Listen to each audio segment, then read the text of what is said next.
Hey guys, so today I'm going to be walking you through how to take a picture or scan of a recipe and put it on a reverse canvas. I'm not going to go into super detail about how to do the reverse canvas. There's a link that I'll put in the right side of this video where you can go check that out. But I am going to walk you through how to do it in Silhouette, get it ready, print on the Jet Pro SS, and then press it onto your canvas. Um, so like I said, I did take a picture. You can also scan. If you scanned, you'd be able to get better dimensions since it would be flat on the scanner. When I took this picture, you'll see when we moved to the computer part that it was a little wonky, so it's a little bit out of proportion, but we made it work. So that's always an option, and you don't even have to use a picture. If you were able to scan or take a picture of a recipe and then use Silhouette to trace their handwriting, where you just had the handwriting and you didn't have, whatever it might have been that they wrote on, that's also an option too. Any way you do it, you can use Jet Pro SS and you can do it without having to weed using your HTV or your permanent vinyl. This is just so easy, and they make great gifts for Mother's Day or Christmas or gifts just for somebody that you love. I think that is about it, and we'll dive right in. So to get started, I'm going to drag in this image that I was sent. I'm going to downsize it till it's workable. And as I mentioned before, when you're taking the picture of your recipe, you'll want to make sure that these lines are all even.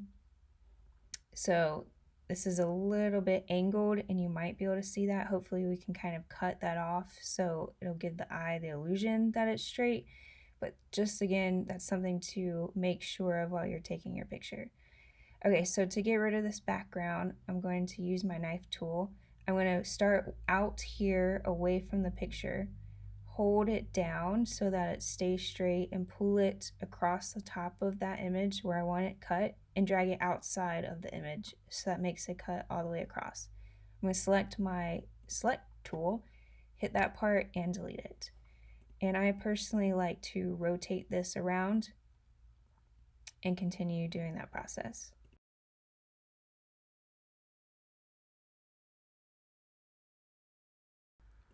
Okay, so once I've got this cut the way that I want to, I also want to get rid of these sharp edges. So I've come over here to the drawing tools and I'm going to select this rounded rectangle. I'm going to hold my mouse in a corner, drag it out to where I want it to cut off. And once I have it there, just release it. Go back to your select tool or hit escape on your keyboard. You're going to select both of those, go over to your modify panel and hit crop. And now I have those nice rounded corners. Okay, from here, it's really all how you want to make it. I do want to brighten this up. You could make this grayscale if you wanted to get rid of the colors. You can also change a color if you wanted to do that. I just want to make this a little bit brighter, but feel free to play around with all of these. And you also, if you wanted to continue to customize this, you could add some text in here, change the font, fill it with the color that you want, whatever you'd want to do there. You could also pull in some images if you'd like. I found these really cute watercolor flowers off of Etsy, and I dropped the sepia down a little bit to make it look more vintage like the picture. Really whatever you'd want to do here, you're able to do it. I'm just going to leave this all plain. I'm going to make sure this is the size that I want it. I'm also going to make sure that I have my print border selected, so you can go to page setup, make sure show print border is selected so you know where to drop your image. So once you've got everything sized by measuring the inside of your canvas, you're going to put this image in the middle of your Jet Pro SS because I want I don't want you to be able to see where the Jet Pro SS ends and the canvas begins. I want it to be completely covered with the Jet Pro SS. Since we are going to be using transfer paper for lights, we do need to make sure that we flip our image horizontally or mirror it, because whenever we push it on or press it onto our canvas or whatever else you might be putting this image onto, we're going to put it face down and then peel the backing off so that it is then the correct way. You'll be able to read everything like you would normally. So just make sure before you print, when using paper for lights, I'm using Jet Pro SS as mentioned, just be sure to right click in your Silhouette Studio and select flip horizontally.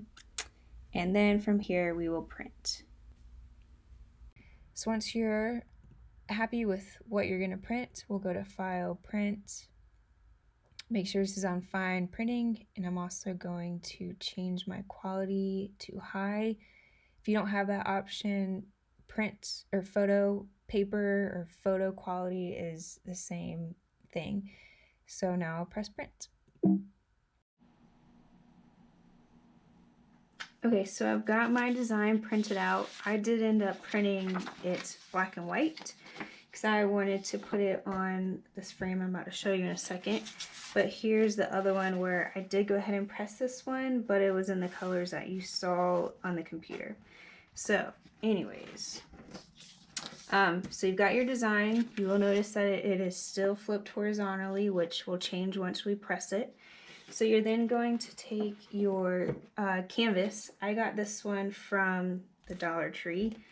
It is an 8x10, and you'll just take off this plastic. I use pliers, needle nose pliers, to get the staples out, and I have a detailed video where I walk you through how to do all this that I'll link in the top right corner.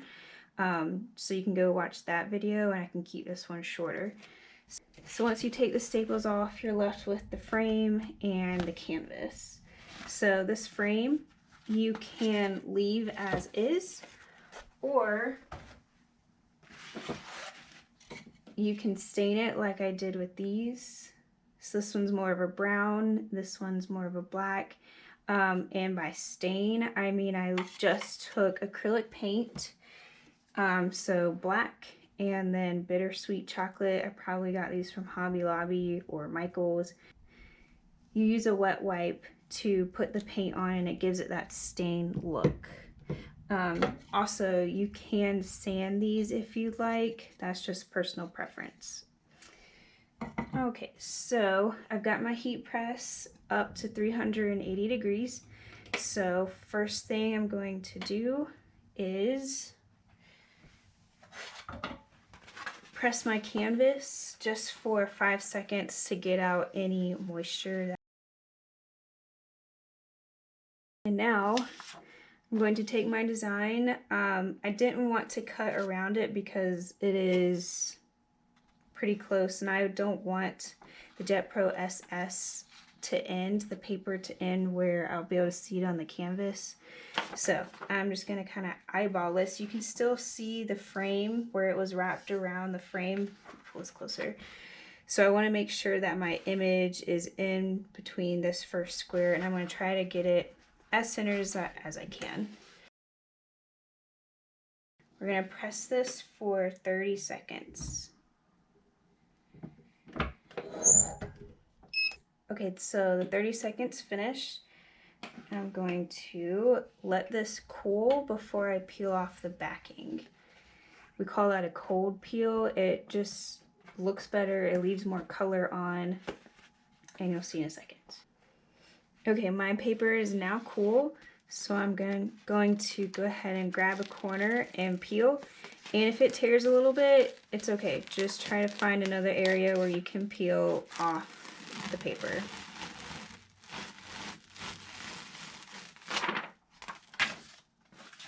Okay, so you'll see now that it is right side where I can read it.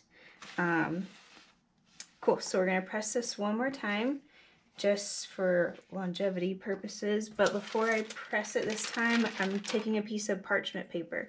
Be sure you're using parchment paper and not wax paper. So make sure that is covered on the design. I'm going to press just for about 5 to 7 seconds. Again, this is just to increase the longevity of the print inside the fibers of the canvas. Good, and you can go ahead and peel this off. You don't have to wait until it's full. Okay, so now from here,